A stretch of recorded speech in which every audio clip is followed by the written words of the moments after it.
Welcome back to another After Dark, everyone. Hope you all having a good night so far. Hope you guys had a wonderful day. So, this video is going to be pretty funny for me. Probably not funny for Laker fans, but this time it doesn't involve LeBron James. This one is about Deandre Ayton, and this one is titled Deandre Ayton Fooled the Lakers. This is from a channel called SixMan, which I haven't heard of, but 112,000 subscribers. Very interesting. So, first time checking out a video from these guys, and the reason it's going to be funny for me is, okay, he started his career with Phoenix, and as a Suns fan, obviously, we saw how good he can be, but then we saw that he doesn't want to do that. He's willing to do it every once in a while, but he's not going to do it on a regular basis, not because he can't, because he doesn't want to. So we celebrated when he went over to Portland, and the Portland the Portland people were actually happy that they got him, because when they got him, he was doing the thing that we always wanted him to do. He was getting 20 and 10, until he wasn't anymore.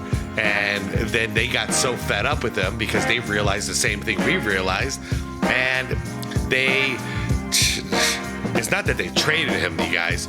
They wanted him gone so bad that they're paying him to leave. He's still getting paid by Portland to this day to get the hell off the team. Essentially what the Suns did with Bradley Beal. You know, we're paying Beal until 2030 to get the hell off the team. Like, that is a bad sign. So Deandre Ayton, I don't know why, like the Laker fans, y'all thought he was changing all of a sudden because he's going to a new team. We've already seen this. So what did Ayton do this year? Same thing. Started out as a 2010 machine. You know, he proved that he can, and then he didn't want to anymore. So now everyone's wondering what the hell happened to Ayton, and I'm just sitting here going, he's been the same guy all of his career. Like, he is that 2010 machine if he just had the willpower and the drive to do it.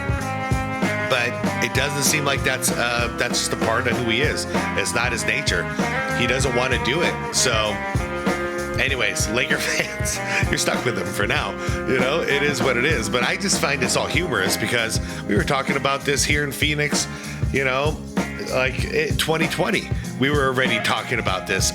I was like shouting from the rooftops in 2020, get this freaking guy off the team. Like, I'm sick of him because, like, and everyone would be like, yeah, but he's good sometimes. I'm like, yeah, sometimes. How's that going to work out in an NBA Finals? And guess what? We got that answer. We got to see exactly how that played out in NBA Finals. Didn't go so well.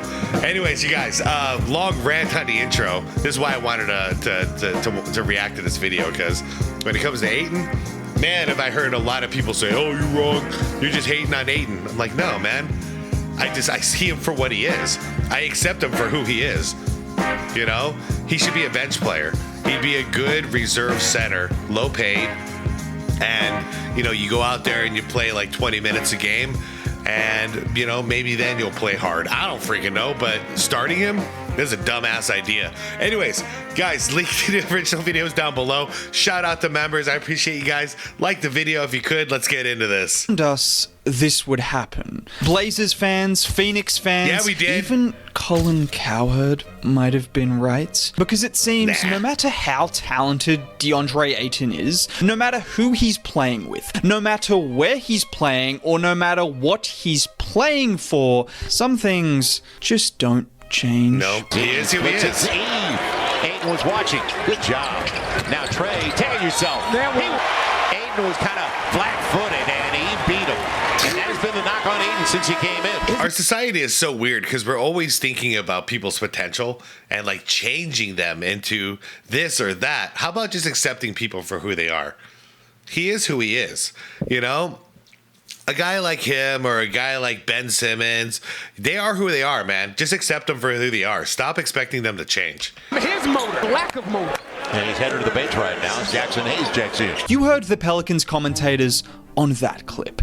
Everyone knows it. Everyone sees it. It doesn't matter that Deandre Ayton is 7 feet tall with great touch, nope, incredible athleticism, and all of the skill in the world to be one of the best big men in the league. Yeah, if you make plays like this. We know exactly what happens to you when you do this. You get benched, and soon after, you get moved to a different team. Yeah. And according to Jake Fisher... And for all you guys thinking, well, it's because he's playing with LeBron and the Lakers. Not this time, guys. Not this time, guys. Yes, LeBron does have that effect, especially on defense or boxing out and all the hustle plays, to make everybody lazy around him, just like himself. However, Ayton was this way 5 years ago, so it's not. This one is not on LeBron. That might happen. Nor is this on JJ. Sooner than we think. I don't think anyone in that Lakers building sees Deandre Ayton as their long-term answer at center or as the pick-and-roll rim lob threat that Luka Doncic will grow old with in Hollywood. And when I say it doesn't matter who he's playing for, it doesn't even matter the environment in which he's playing. No, because it doesn't matter if he's happy or he's not. He is who he is. Luka needs to team up with a guy like Amari Stoudemire. That's exactly what he needs. He needs a pick and roll machine who is consistent, because Ayton is actually pretty good on the pick and roll. He learned that little trick with Chris Paul here in Phoenix. When he wants to, he runs it pretty well. But we need a dude who will do it every night. You know, that's what Luka needs. That's what Luka deserves. Not a guy like Ayton. we saw this happen in Phoenix against Denver in the playoffs of all places, where Ayton just stood there frozen in time, watching as Nikola Jokic tipped the ball to himself not once, not twice, but 3 times before uncharacteristically missing. But during that whole time, Ayton didn't even bother to contest. Dude, he was standing out of bounds half of the time. Like, what the hell? And there are 2 ways to look at these clips. You can say Deandre Ayton is lazy, he's weak, he's soft, or you can say he has serious lapses in concentration. Whichever way you look at it, the NBA is not a place where you can afford to do either of those things. These aren't, as far as I see it, they're not mistakes. It's an attitude thing, you know? He doesn't want it. And unfortunately, Deandre Ayton has made a habit of doing this his entire career. Whenever a team willingly pays money to get a 27-year-old player off their team, a team that is still looking to win, you know something's wrong. You know something's really wrong. Yeah, him and Bradley Beal, same conversation. When that guy is still capable of giving you 15 and 10 on any given night. Dude, he had runs, okay? We would always do this back during during the pandemic in 2021, 2022. At work, we'd always joke around because I was the biggest Ayton shit talker out of all of us. So then, like, my coworkers would show up, you know, at the shift and be like, "Dude, Ayton got 20 and 10, you know, last night," and I'm like, "Good, that's great. Now let's see what he does the next game," you know. And then always, you know, I would hit them up on the following game, be like, "Yeah, why did he get 6 points and 3 rebounds today? What the hell is that?" You know? So it would always go back and forth, and that's how, like, my coworkers and my buddies, you know, they started realizing, oh shit, there's a real problem here, you know, because we can't talk about averages. If one day the guy is going to produce, you know, 10x what he's going to produce the following day, we can't have that kind of inconsistency. So it kind of woke him up a little, because when Ayton would have like 3 points and 2 rebounds, the media is not covering that because that's boring. But when he got 20 and 10, you'd see him on the stat line, and that would trigger them to go, "Hey, Ayton's not that bad." And this is the worst part about Deandre Ayton. It is the hope that kills you. Because I'll put my hand up right now and say, I believed he could change. Just like anyone believing. That's what I was talking about. Start accepting people for who they are, man. Like, he never showed an inclination of wanting to change. In order for somebody to if you're going to have hope in somebody to change, you got to see that will in them first. You can't just hope they're going to change and not see any of that from that person and just be like, well, wishy-washy, you know, like, I hope it all works out. Dude, it's not that way. It has to be on the individual. And Ayton has never, ever shown us any sign that he thinks there's something wrong with what he's doing. Same with Ben Simmons.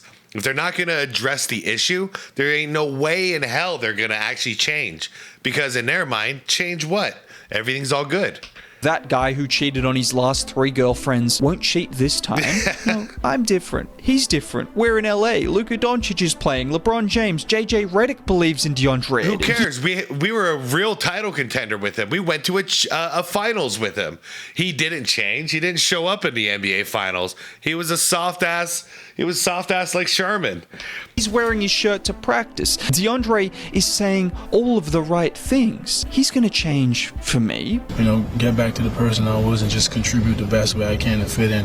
We're here for one thing, and that's win the championship. And I just want to show Laker Nation that they're getting the best of me, and I'm not taking this for granted. He's planned for it to be a bad day. After 3 months. Into that. Yeah. At least listen to him. Yeah. Believed him. I'm not going to tell y'all.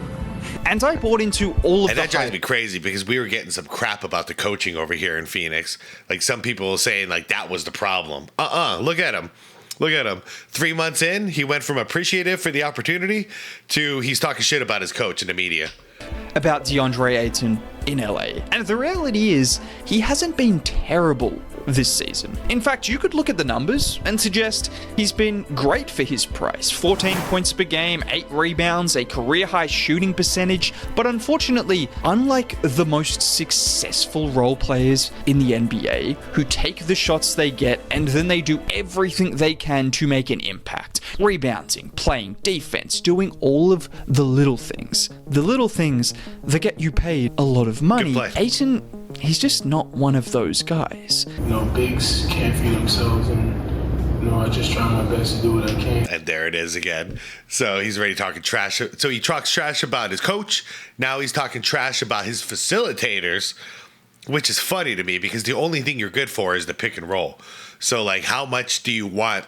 You know, you better get your ass up there and set those high screens or those high picks if you want to get the damn ball. Like, it starts with you. So I agree, a big can't pass himself the ball, but the big has to get into the action that's going to create the opportunity for the point man to get you the ball. So you better be active. You know, to bring effort. And I trust my playmakers out there to find me. And why am I showing So you this? basically right there, he just called out AR, Luka, and LeBron. Like, so he's called out all the leadership on the team plus the head coach. Hope you Laker fans are having fun with this guy. Clip? Because there is almost a direct correlation between how much effort Ayton plays with and how often he gets the ball. And we made excuses for that when he was young and in Phoenix, and when he was actually seen as one of the best young players in the league. Is he still addicted to 2K? Like, is that what he's doing with all his free time still?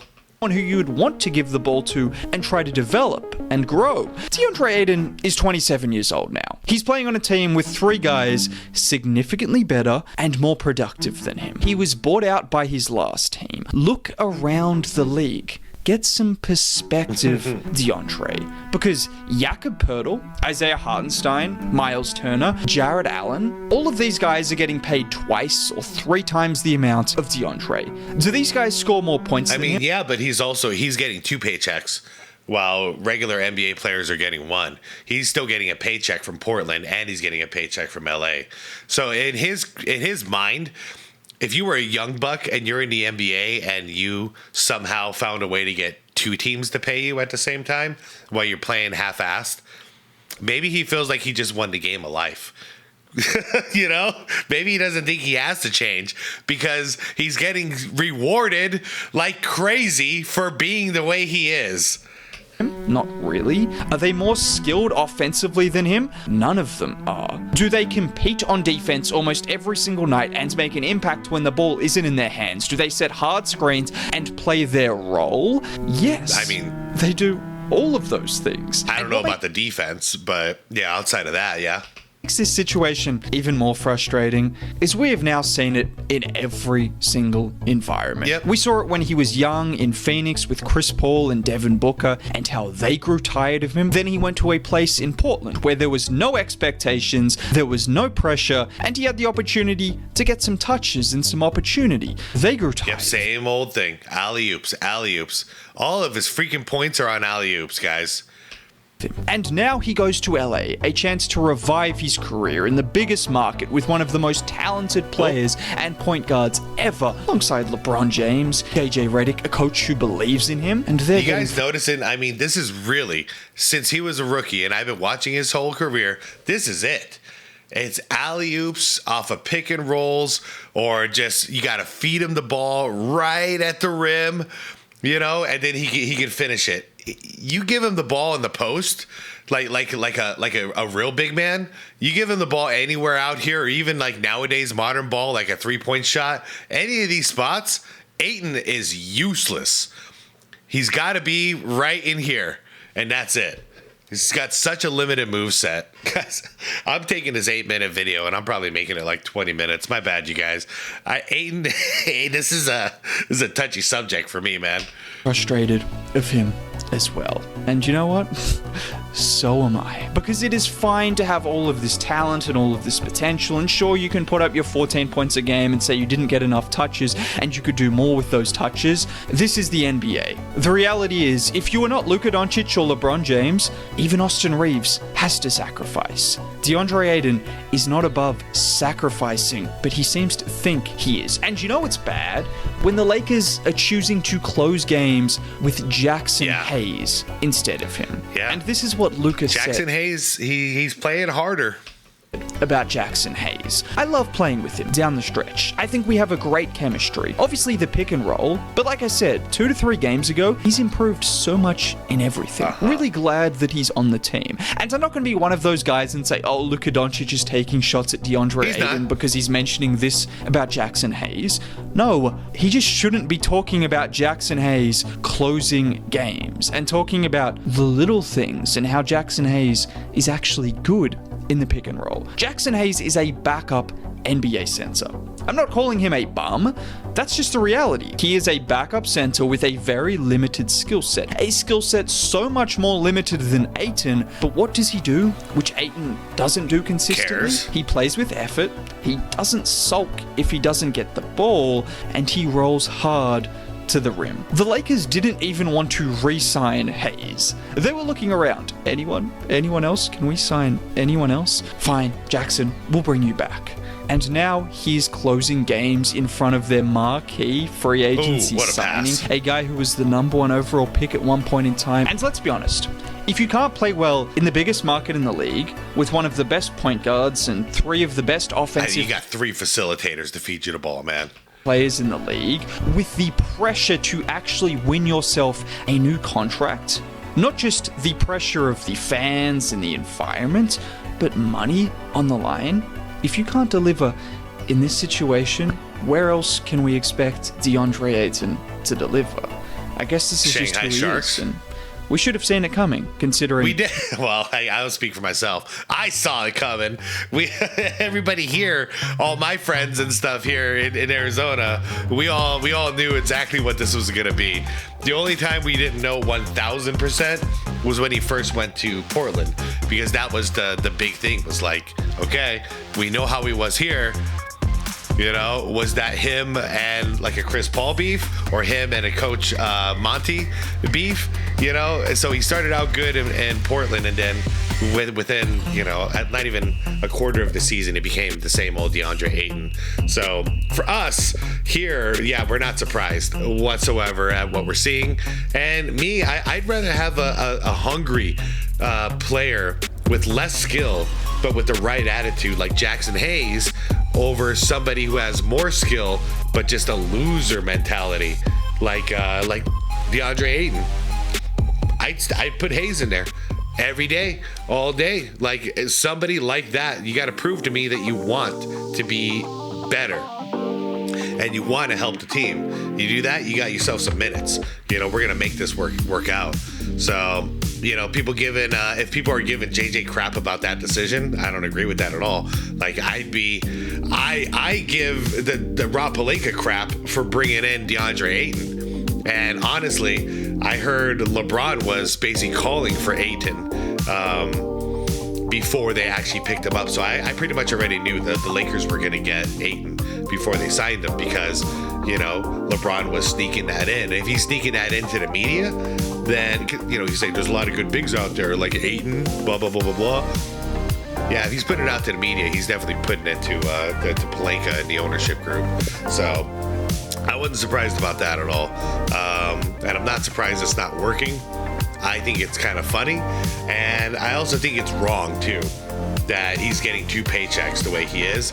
But after the Ben Simmons situation, I'm never surprised when, you know, 5 years after these guys rip the mask off and they prove who they really are, and nobody likes that, like who turns out they really are, they're still getting dumbasses to write them big giant fat checks.